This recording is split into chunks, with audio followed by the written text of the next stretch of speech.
Bismillahirrahmanirrahim. Assalamualaikum warahmatullahi wabarakatuh. Alhamdulillahirabbil alamin. Allahumma shalli ala Muhammad wa ala ali Muhammad.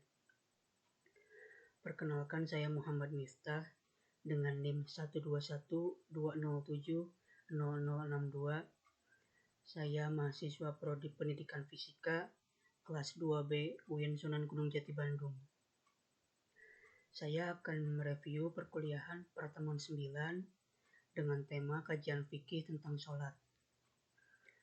Yang pertama ada pengertian sholat. Sholat adalah beberapa gerakan dan beberapa ucapan yang diawali dengan takbiratul ihram dan diakhiri dengan salam. Ada yang pertama itu syarat sholat. Seperti yang telah dijelaskan pada pertemuan sebelumnya, syarat itu suatu kewajiban yang terus tersambung. Dan syarat sholat sendiri, yang pertama ada beragama Islam, yang kedua suci dari hadas, baik hadas besar maupun hadas kecil, yang ketiga balik, yang keempat berakal, yang kelima menutup aurat, yang keenam menghadap kiblat, dan yang ketujuh telah masuk waktu sholat. Untuk syarat sholat yang ketujuh ini khusus untuk sholat wajib, karena sholat sunnah tidak ada batasan waktu sholatnya. Lalu yang selanjutnya ada rukun sholat. Yang pertama itu ada niat, yang kedua takbiratul ihram.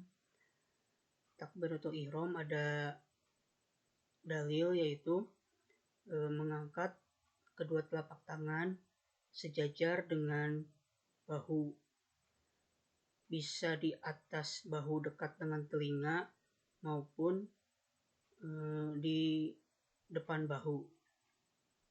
Kemudian taruh tangan bersamaan atau sedekap, bisa ditempatkan di dada, di antara dada dan pusar, di pusar, dan bisa juga ada yang dijatuhkan ke bawah.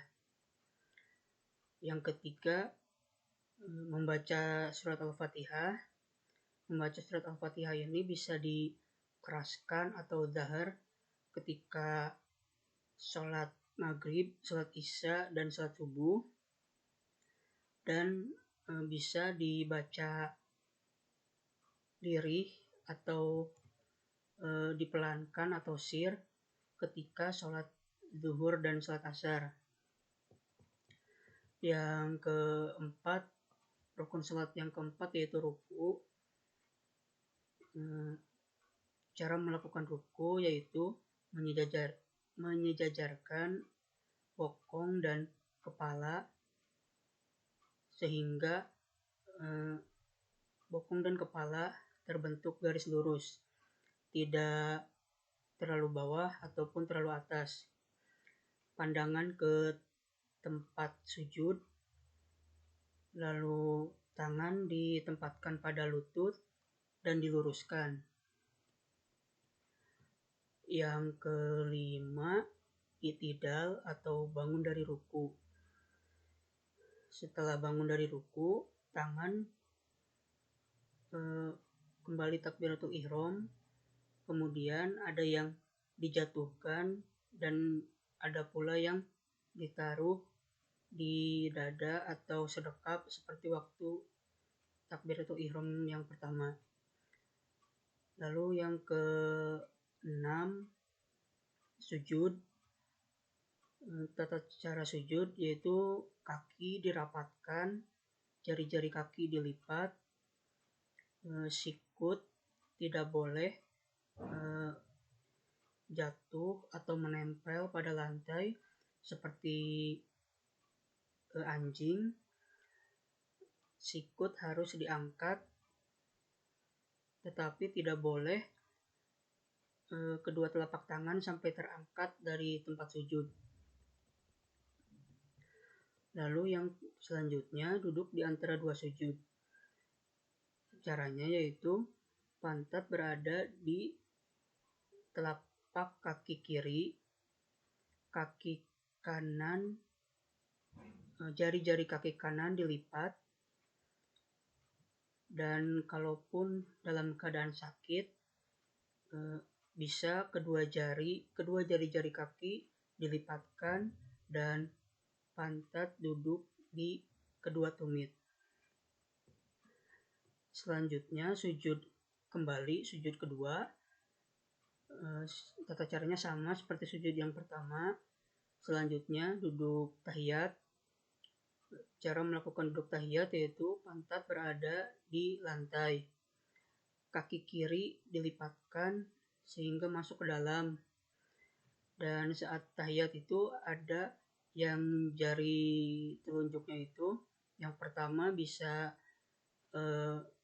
diangkat dari awal melakukan tahiyat, yang kedua itu bisa diangkat ketika membaca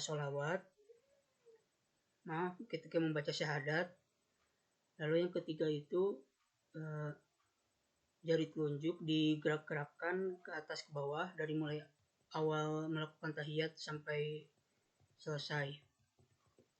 Selanjutnya rukun yang selanjutnya yaitu membaca syahadat,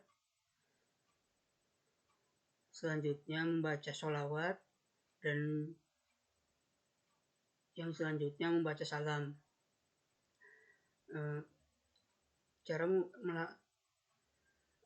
Dan yang selanjutnya diulangi, setelah membaca syahadat, membaca sholawat, yang selanjutnya adalah salam. Tata cara melakukan salam yaitu perkiraan pipi terlihat oleh orang yang di belakang, namun bahu tidak boleh berpindah dari tempat ketika tasyahud akhir atau tidak boleh bergerak. Salam pertama itu menjadi rukun sholat, sehingga apabila ada satu kejadian apabila orang yang kentut ketika sudah selesai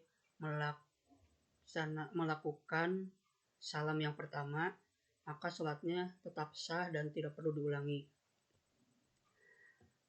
Dan rukun yang terakhir yaitu tumaninah atau tenang. Maksudnya tenang di setiap gerakan, ada jeda di setiap gerakan dan tidak terburu-buru. Dan yang terakhir ada sunnah sholat. Apabila lupa melakukan sunnah sholat, sholatnya tidak menjadi batal. Contohnya ada membaca iftitah dan membaca surat pendek. Mungkin itu yang dapat saya review pada perkuliahan ke-9 ini. Kurang dan lebihnya mohon maaf. Wassalamualaikum warahmatullahi wabarakatuh.